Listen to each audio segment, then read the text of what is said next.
Documentary TV present. This program contains graphic material, including offensive language. Viewer discretion is advised. Memphis. It's known for blues, barbecue, and something else. Memphis is rough, man. For real. This city breeds hardcore killers. Like homeboys were killing homeboys, you know. We was knocking each other out. One gang shows no mercy, bathing these streets in blood. A lot of folks tried to come. A lot of folks didn't leave. LMG. LMG, love murdering gangsters. Cause on the Mississippi Delta, it's kill or be killed. It's like an imaginary story, but it ain't. It's a death story and a death trap.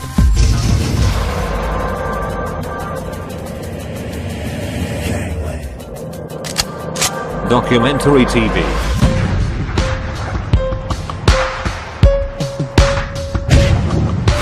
Memphis, Tennessee. Heart of the Bible Belt. It's got more churches than gas stations. And everybody has a recipe for the best barbecue in town. It draws thousands of tourists who flock to visit the birthplace of the blues and the home of Elvis Presley. Memphis is also one of the deadliest cities in the country. It was folks dead everywhere. Dead in the garbage can, dead in the snow, dead standing up on the wall. Just death. In 2007, according to the FBI, Memphis was the most violent city in the nation, with more than 1,200 violent crimes per 100,000 residents. The number one reason for the bloodbath: gangs. It's like every major city took all their gangs, put in a toilet, flushed it, and they came out in Memphis. This city of 674,000 holds some 300 different sets of gangs. The most notorious of those, the LMGs, love murdering gangsters.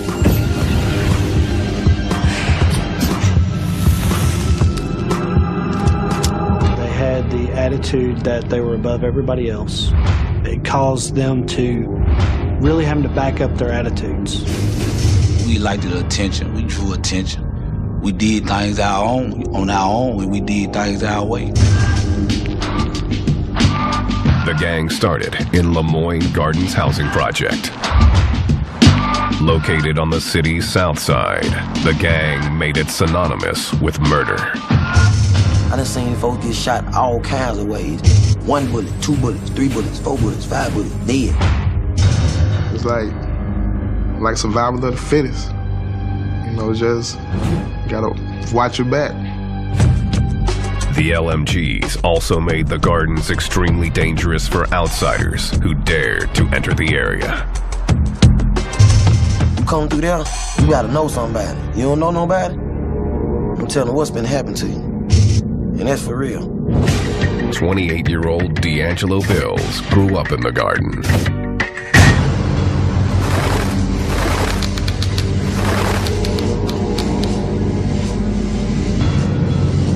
My life at 12, man, it wasn't boring. You hear me? Back then, I loved it. Skipping school, smoking weed, shooting dice, shooting guns in the air. It was crazy. His LMG crew calls him wild for good reason. He's been shot 17 times. I got holes everywhere in my body. You know what I'm saying?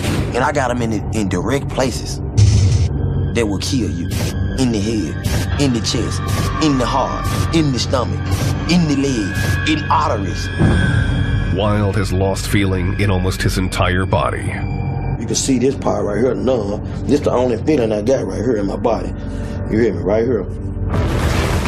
One shooting took place when Wild was hanging on his front porch, and a group of strangers appeared on his block. I wasn't really paying them no attention. You know what I'm saying? Someone was just telling me to look. Boom! As soon as I looked, it hit me in my face. Wild was shot in a hail of gunfire. One bullet lodged above his eye. I was trying to snatch this out, but it was stuck on my eye bone, though. You hear me? Wild took off running as bullets chased him. One hitting him in the hand, another in the back. My back was hurting so bad because the bullet was on my spinal cord. To this day, Wild doesn't know why the men went after him. It's just part of life in this project. I'm from Lemoyne Gun. What you expect? You hear me? I'm hated by a lot of people.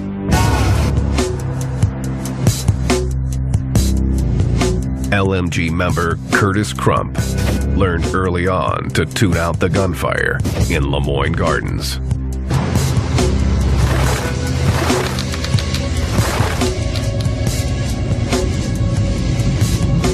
If we in the park playing basketball, a couple guys got to shooting on the drive. I just kept on playing basketball because it wasn't nothing new to me. As long as I ain't get shot, I'm all right. Curtis was raised to believe in God and the Bible, but the lure of fast money trumped his religious upbringing. You see drugs, you see people with nice cars, you see different other females, and once I picked up on it, man, the church life couldn't tell me nothing, my mama couldn't tell me nothing. Curtis was only 10 when he joined the LMGs. He started as a lookout, then quickly moved into selling drugs. He soon gained notoriety in the garden. I was doing anything to get my name out there. That's Curtis. He from the gun. He's straight. Don't with him. If you with him, he got a whole lot of on his team. Curtis had already been shot 7 times by his 18th birthday. Got shot right there. He shot me right there. I got another bullet hole right there. One shooting almost cost him his life. In 1990, Curtis was playing craps and was up more than $3,000. The trouble started when another player didn't like the way the dice were rolling. Like, Curtis, give me something. I told him I ain't get nothing, man. Go ask your hoe, give you something. Go rob a bank, do whatever. The other gangster went to his car and grabbed an Uzi, then began shooting at Curtis. I end up on the ground, and I see him run up on me. I told him, I'm gonna blow your up, man. You might well go and kill me. But that one unloaded on me. The gunman fired more than 30 rounds, hitting Curtis in the legs 5 times. I gotta kill this now, you know what I'm saying? And you think, well, I don't want to do it because if I do, I'm going to jail. The shooter was added to a list of enemies, topped by the LMG's most hated rival, the Gangster Disciples.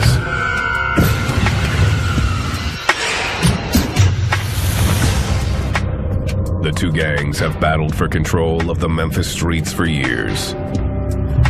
It traces back to the LMG's most revered leader, George Hewlett, a.k.a. G-Train.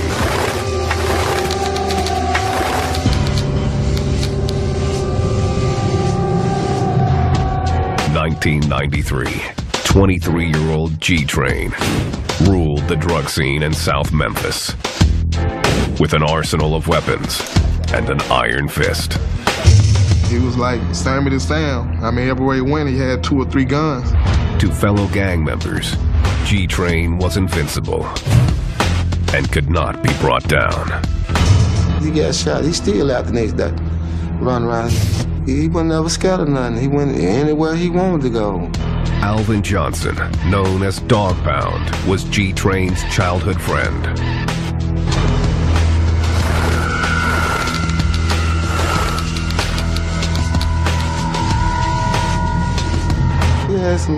He had enemies. He had a lot of enemies. G-Train's biggest enemy was a local gangster disciple leader named Daryl Jordan, a.k.a. Cowboy. It all started with the rumor that Cowboy had jumped the little brother of a high-ranking LMG member. Cowboy had robbed him. You know Documentary took his TV. money, took his dope. So they're disrespectful, you know what I'm saying? Cowboy was also disrespecting the LMGs by selling drugs on their turf, a crime punishable by death. Cowboy, Daryl Jordan, had violated the lines of demarcation. It was Train's turf. There was no question about who ran that area of town.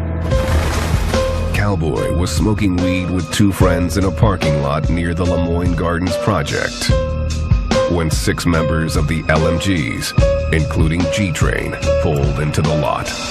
Train called Cowboy over to settle their differences. Minutes later, all hell broke loose. When the shooting stopped, Cowboy was lying near a parked car. He had been hit 12 times, including once in the head. The police rushed to the scene and found Cowboy amazingly still alive. He immediately made a gasping claim. When the officer got down and asked him what happened,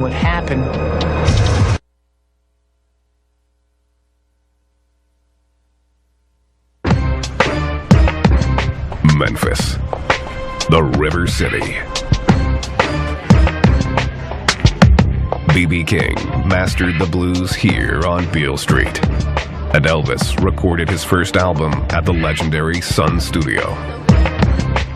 The city is also home to the LMGs, one of the most violent gangs in the South. People love to see evil. People like that. Where I'm from, we feed off of it, you know. The LMG's base of operations is Lemoyne Gardens Housing Project in South Memphis, one of the poorest areas in the city. The project has 842 apartments and was built as part of President Franklin Delano Roosevelt's New Deal initiative. The goal was to rid Memphis of its slums by providing the poor with temporary housing. It was unsuccessful.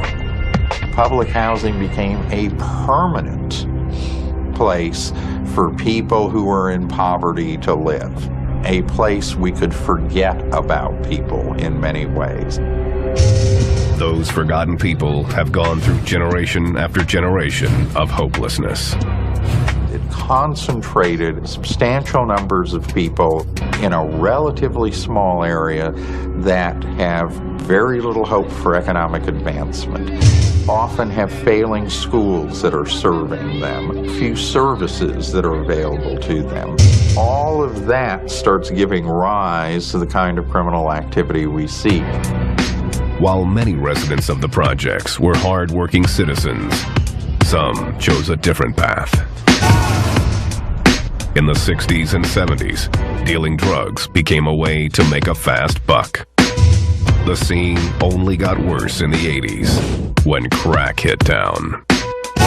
Once crack cocaine hit the streets of Memphis, Tennessee, there was a great deal of fuel added to the fire. Gangs hit the streets. The project's toxic mix of poverty and drugs was irresistible to large gangs looking to expand their business. The gangster disciples of Chicago were one of those in search of a quick buck. Their arrival disturbed longtime residents like Alvin Johnson, a.k.a. Dog Pound. It came to a point where we were like, hold on, something is changing out here. Really changing. When we were growing up, we used to come out and play ball and stuff. Wasn't that much arguing or fighting or hearing gunshots or none of that. Then, over the time period, things started changing. Probably when a lot of gangs started coming in, Memphis and stuff. The situation in Lemoyne Gardens was made worse by ongoing feuds with 3 other housing projects in South Memphis. They put all these 4 projects in one neighborhood. So you got 4 project neighborhoods now. There's gonna be some fighting. In the early 1980s, a group of friends from Lemoyne Gardens Project decided to band together.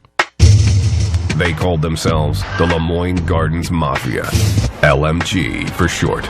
There wasn't no way out, you hear me? This is all we know, but we're gonna ride together. Wherever we go, we're gonna be together. You hear me? Whenever something happen, we going together. That's just how we was. The LMGs were soon more than 100 strong, promising to have one another's backs. If somebody from the outside, we was in tune with it, all of us was going. It wasn't no, I'm gonna pick you, I'm gonna pick you, I'm gonna pick you, I'm gonna pick you. No. It's like, man, look, man, you know we're in tune with such. Oh, for real? Hold up, man. Let me get everything. Let's go. When we mob deep. And when we mob, everywhere we go, it's somebody gonna recognize who we are. The drug scene in South Memphis was exploding, and the LMGs were looking to dominate the trade. Come get anything over there in Lamont Garden, from marijuana to crack cocaine to powder cocaine. It was really like a mini cartel. The gang's united front quickly became profitable. Guys over there, they stood together, they hustled together. This area right here is like where me, George, and a whole lot of us growed up at. We hung right up around this area right here. And it was like a supermarket to us. Money everywhere. You know what I'm saying? By 1993, the LMGs were running the streets. And 23-year-old G-Train was rising to the top. Train always had money. You hear me? For real. He was a bona fide hustler. His name just blew up in the neighborhood, you know what I'm saying? Everybody want to be around Train. G-Train threatened anyone who got in his way as he assumed control of the LMGs. The name Train conveys a certain message, or messages. And it's about fear, it's about violence, it's about a hardcore Memphis gang. His deadly mystique soon stamped him as untouchable. He went anywhere he wanted to go. If he felt like he wanted to go there, that's where he went. He wasn't running for nothing. G-Train used his drug profits to purchase a nightclub, the Headquarters. It became the place to be seen and the main hangout for the LMGs. Normal night, we have probably about 500 people come up through here. Cars all up, down here, all up here. From the street, it looked like a legitimate business. But behind closed doors, the Headquarters held a secret. Club was more like, club slash, trap house. Ecstasy pills, marijuana, cocaine. I mean, it was all there in the club. So it was like a one-stop shop. This is where they would hold their meetings or so-called roll calls. And they would talk about their business. They would talk about, okay, where are we at with our money? How we're going to make money. What are the gangster disciples doing? What are the rival gangs doing? G-Train's empire continued to grow as he appeared to go legit. He formed a music group and cut a rap album. G-Train also tried to build a reputation as a local Robin Hood. He bought a barbershop, gave out free haircuts, and sponsored a 4th of July fireworks show. He showed love. On Christmas, if you don't have one, he'll make it happen for you. He bring gifts. To the LMGs, he was a hero, a man to be emulated. He was really like a daddy to me because I ain't had my daddy. You hear me? And I was trying to be like this man, him. Like when Train started selling dope, I wanted to sell some dope. I seen Train buying cars. I gotta get me a car. I seen Train toting guns. I want to do that too. That's when he started taking the guns to school. Documentary TV. G-Train wasn't loved by all. As his power and wealth grew, he and the LMGs began crossing enemy lines. They were starting to sell drugs over onto the gangster disciple territory.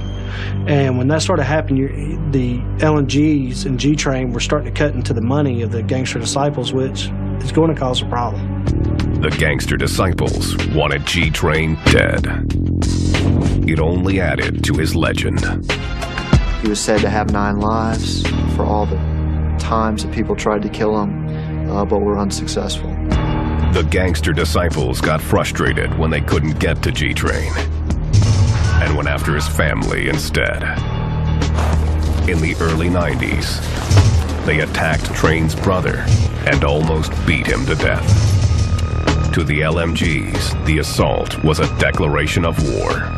Train just took it out on them. He didn't care who it was. If he was GD, he was gonna get it. All us crazy. You hear me? But we cool crazy. We ain't crazy till you mess with us. Till you do something that my brother, my cousin, my partner, my sister, my mama. The LMGs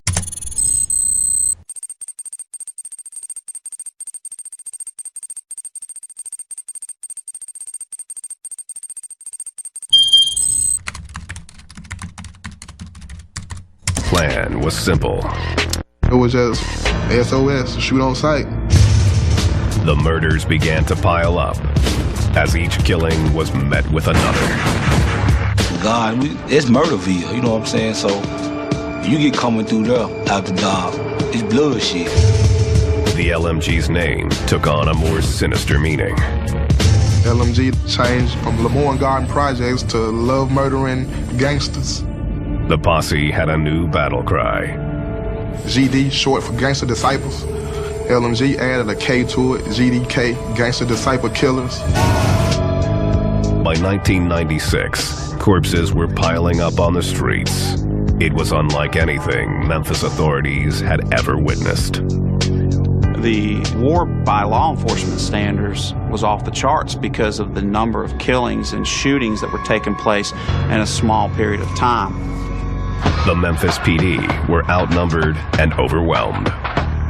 Even with 1,500 officers, they couldn't handle the nearly 2,000 arrest warrants generated by gang violence alone. But how are you gonna chip away with that small of a population of officers? It's virtually, the numbers are impossible.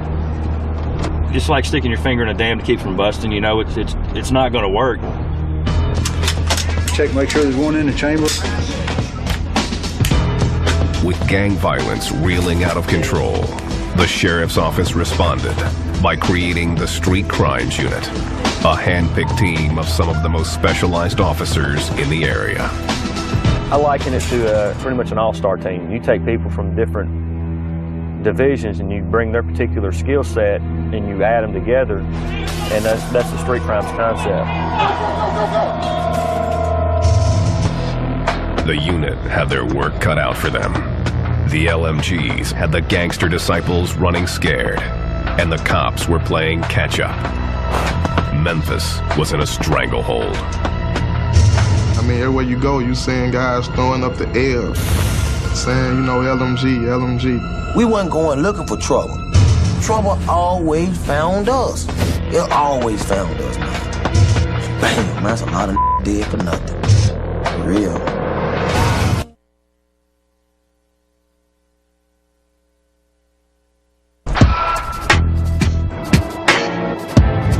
Memphis. From Graceland to the Civil Rights Movement, this city has seen its share of history, much of it infamous. Going on about your business now, or some gonna rob, some gonna shoot you. In 1997, the Street Crimes Unit was formed to combat one of the city's greatest threats, gangs, among them the LMGs, or Love Murdering Gangsters. Detective David Ballard has been a member of the team for 2 years and has first-hand knowledge of the violence. His aunt was a sheriff's deputy and was killed by a gangster while on duty. Her call sign was Charlie 7, and I got to put on my trigger finger there. Hopefully, in the event I ever have to use that finger, she'll be there and she'll help me make good decisions. Maybe like I got a guardian angel riding with me. The Street Crimes Unit has a tip on some gangbangers selling drugs out of a trap house in South Memphis, where the LMGs reign. This guy got some, should have some crack cocaine, marijuana be aware there's going to be some handguns in here. Y'all watch, have somebody on the perimeter, yeah. We'll take out that glass door and Hemo, you just make entry. You'll be on the shield, make your entry through there.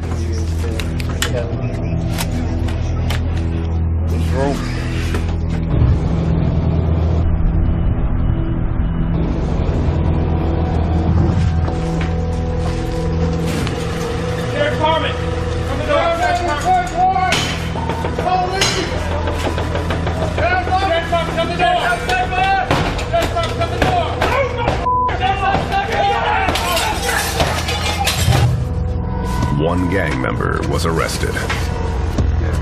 They kind of go hand in hand. There's drugs, there's money, there's gang, and it's a criminal enterprise. The officers confiscate a weapon and a stockpile of drugs and cash. They have some kind of drug notes. This right here, this is $16,800. How he's got it split up. We have all kinds of little notes in here, how much they've made. This is powder cocaine. This is what people snort up their nose. There's probably going to be about a pound or two of marijuana here. This was found in that cabinet in the kitchen where he was at. Well, right by that cabinet door, this was loaded with 4 rounds. And check this gun, see if it's stolen. That'll be an additional charge. The Street Crimes Unit is constantly on patrol in dangerous neighborhoods like Lemoyne Gardens. It's 11 o'clock in the morning on a Tuesday. What are you out doing? 4 or 5 guys just walking around. We'll pull up, check them, see if anybody's got any warrants, just kind of talk to them, try to interact with them. And you never know, they may be receptive to talking to us, or they may take off running. They are looking for gang members. What are you in jail for? This afternoon, they find a group of vice lords. Questions, come here.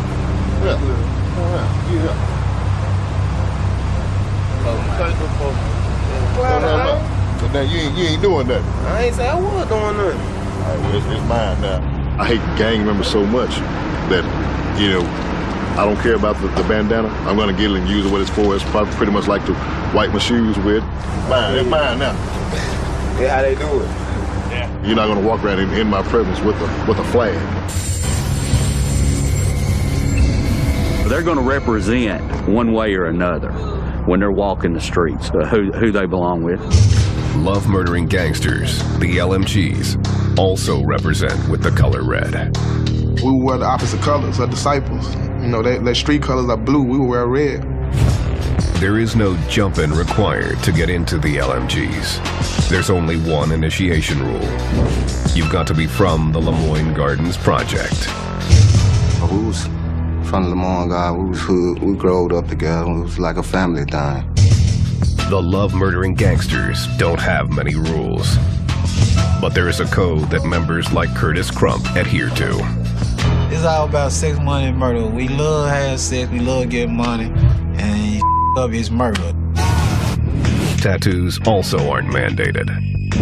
But many members choose to mark themselves with the name of their hood. If you real thoroughbred that were born and raised from the God, you got that, you know what I'm saying? You got that stamped on you. Oh, my tattoo. It was LMG Soldier, you know what I'm saying? We got LMG on right there on my hand. It's basically my hood, something I live by, die by. A lot of people don't like LMG, so just by me having this on my hand makes me in danger. The LMGs keep it simple when signing.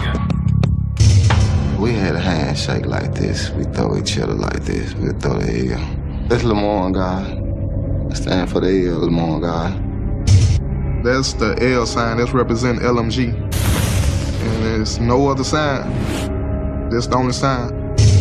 Representing isn't just about showing your allegiance to the LMGs. Their leader, G-Train, flipped the script and used it as a warfare tactic. When Train was on the hunt for gangster disciples, he would wear the blue colors of the LMG's rivals and ride the streets. His disguise as a GD had deadly repercussions. Find GDs and they throw their own sign at them. When they throw it back, they jumping out shooting. The LMGs use other methods to trap their rivals in the hood. they have been known to shoot out the streetlights in Lemoyne Gardens. Documentary TV. If anything was to go down, any type of violence or any type of altercations, they wouldn't know how to get out. It's pitch dark. And you know, it's a lot of folks tried to come. It's a lot of folks didn't leave. The cover of darkness has another purpose: to keep away the police. They see a dog and we run through a cut and they see a dog, we know they're gonna stop. In 1997, the LMGs were untouchable in Memphis. The war with the GDs had accelerated, and the cops couldn't control the bloodshed. Then, a dead man told his tale. Ain't no such thing, well, shoot this person, let him live, go to the hospital. He gonna come back in some shape, form, or fashion. He always come back at you.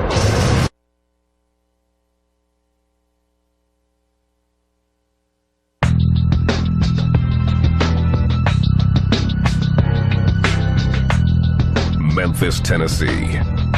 Love murdering gangsters, the LMGs, and their ruthless leader, George G. Train Hewlett, had decided it was time to kill or be killed. Each time in center attention of the enemy, you know, that's all they talk about. Gang leader this, gang leader George Hewlett this and that. The LMGs were involved in a turf war with the gangster disciples and anyone else who threatened their drug business. Man, it was bad coming in that project, man. Yeah. It's like a death trap. Ain't no telling what line to happen when you come in there. G-Train's wrath was focused on a gangster disciple named Daryl Cowboy Jordan. Cowboy had robbed the brother of an LMG member and was dealing drugs in the gang's hood. G-Train decided 2 strikes were all it took. Cowboy was hanging in a parking lot when 2 cars filled with LMGs pulled up. George Hewlett was in one of those vehicles and called Cowboy over for a discussion. A couple of minutes after that conversation took place, there were multiple gunshots. When the firing stopped, G-Train walked away unharmed.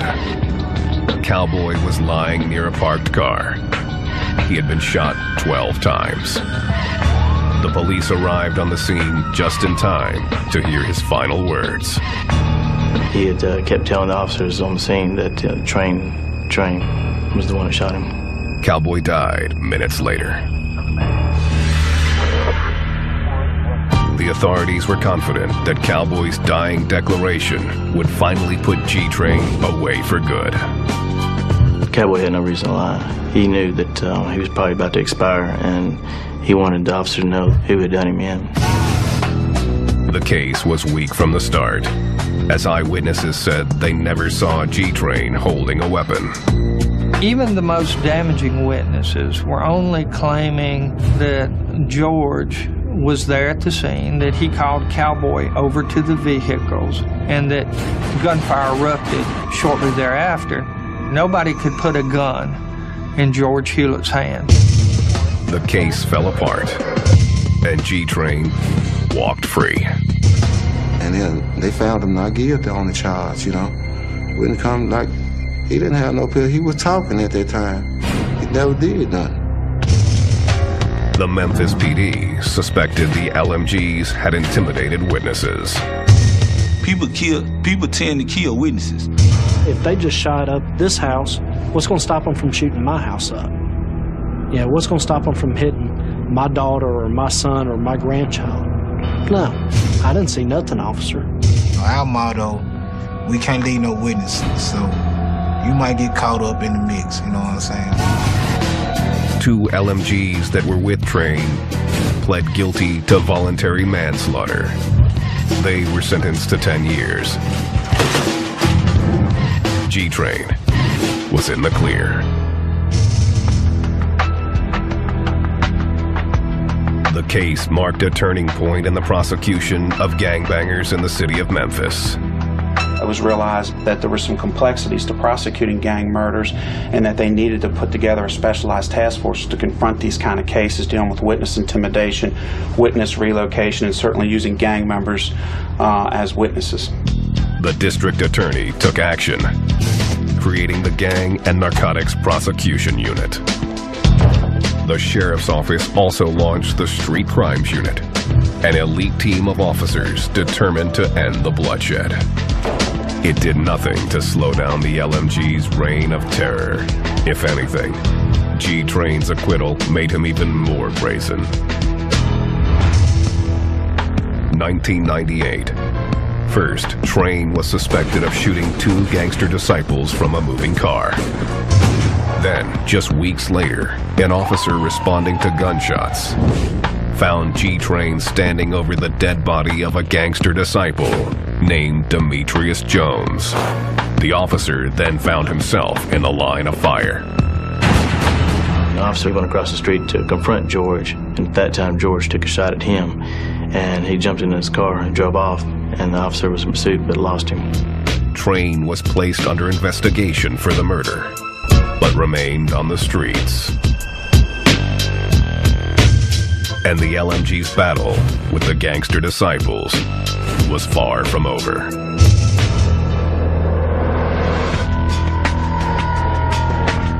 The violence became so rampant that Curtis Crump's girlfriend's house was shot up by a group of gangster disciples. With his girlfriend injured, Curtis was outraged. I just looked at it, man, you got me up, you know what I'm saying? You should have came at me instead of trying to go to my girl's house, you know what I'm saying? Of course, I went on a rampage. Curtis and a fellow LMG decided to pay the shooters a visit. They rolled up to their house fully armed, then kicked in the door and started firing. We made sure we shot everybody in their house, you know what I'm saying? Let them know that I did, you know what I'm saying? Even if you was the one who shot in my girlfriend's house or not. Nobody was killed, but the point was made. Don't mess with the LMGs. We always thought we was untouchable. They can't kill us, man, you know what I'm saying? We untouchable, man. The LMGs may have been untouchable, but Lemoyne Gardens housing project was not. In 1998, the city began to redevelop South Memphis. The first order of business was the destruction of the garden. I hate to see they tore it down. I cried and took a couple of bricks with me.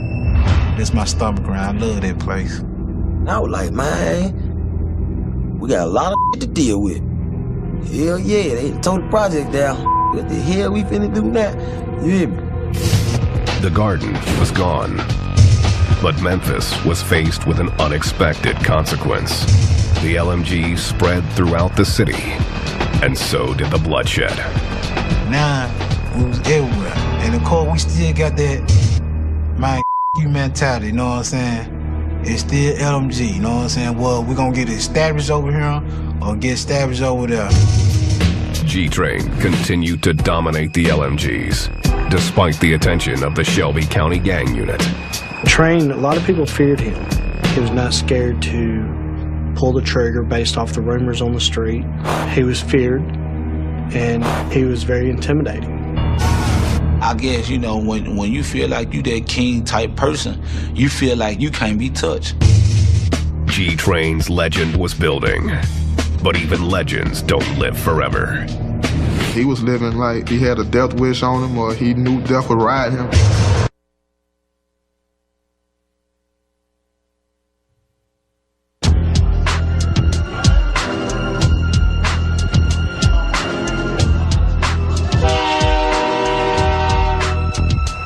Memphis, Tennessee, 1999. The LMGs, love murdering gangsters, were as strong as ever, despite the destruction of their hood, the Lemoyne Gardens Project. Their embattled leader, G-Train, had avoided serious jail time and numerous assassination attempts. A lot of gang members started to believe in this mystique that he was invincible.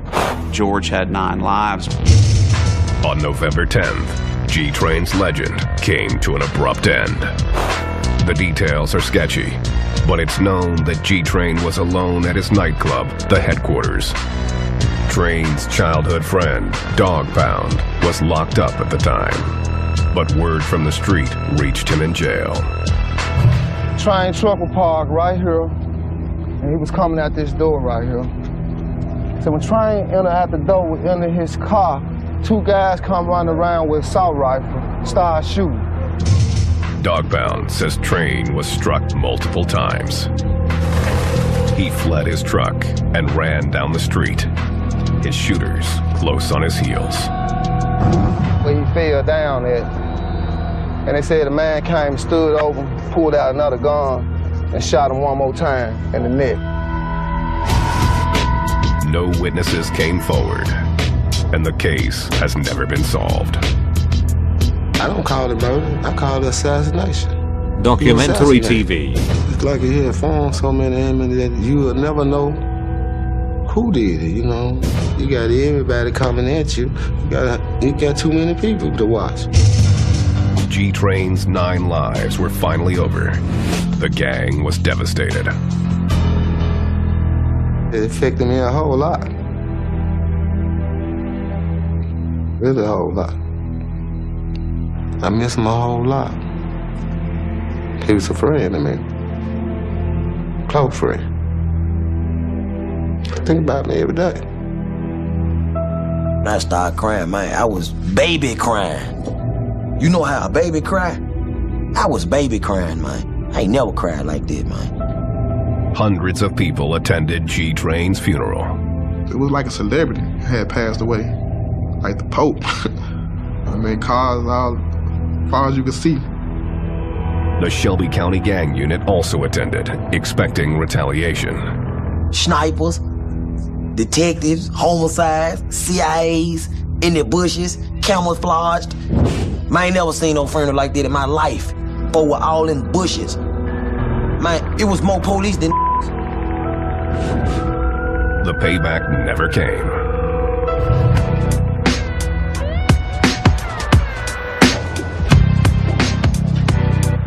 Gang members say the LMGs have been in turmoil since G-Train's death, and they're keeping a low profile. When you cut off the head, you know, you shut down everything, and the whole body can't function. It was a reality check, you know what I'm saying? And like, damn, what we gonna do now? The land where Lemoyne Gardens housing project once stood is now covered with mixed-income townhomes. Dog Pound is out of jail and says he's staying clear of trouble. When he visits his old haunts, he barely recognizes the area. This was the main spot right here. It's a whole lot different now. A whole lot of things have changed. Way different what it used to be. I miss a lot of it. I can't hang around like I used to. Get a trespassing charge. Some believe that because the LMGs are spread out across the entire city, they are more dangerous than ever. You can be reached anywhere, anytime, and that's a fact of life right there. You're not safe anywhere in this town. 34-year-old Curtis Crump is currently on trial for attempted first-degree murder and aggravated assault. He's confident that the LMGs will soon be as large as when G-Train ruled the streets. We got brothers that came up and they throwing LMG up. Kids might be throwing LMG up, so it ain't gonna never end. Yeah, that train gonna definitely roll, you know what I'm saying? No matter what. D'Angelo Bills hasn't spent a full year outside of jail since 1990. Wild continues to represent the gang, but is aware it comes with a price. I lost a lot of love, man. A lot of friends. Man, a lot of they ain't even here no more. You hear me? No, half of them in penitentiary, like I said, and half of them dead. He hopes that his current stint in jail for a weapons charge will be his last. When he gets out, Wild plans to focus on his rap career, where he pays tribute to his fallen LMGs. I'm shedding tears, and can't nobody feel my pain. Over the years, I done seen some of the craziest thing. Remember Train? that's a legend. Most of y'all don't know when he was here, he ran like they pictured a ghost. Right after that, Lil Daddy died. A chopper opened his chest. I wish like hell I could've caught him just to give him my best. Life is a mess. You can only live once on earth. So if I die right now today, I know my mama be hurt. I'm still thinking about my auntie, Shouted MP and Lil Mike. They got me shedding tears, dog, but that's just life. That's just life, man. Feel that? Documentary TV Plus. If you want a more documentary video, just subscribe on our channel.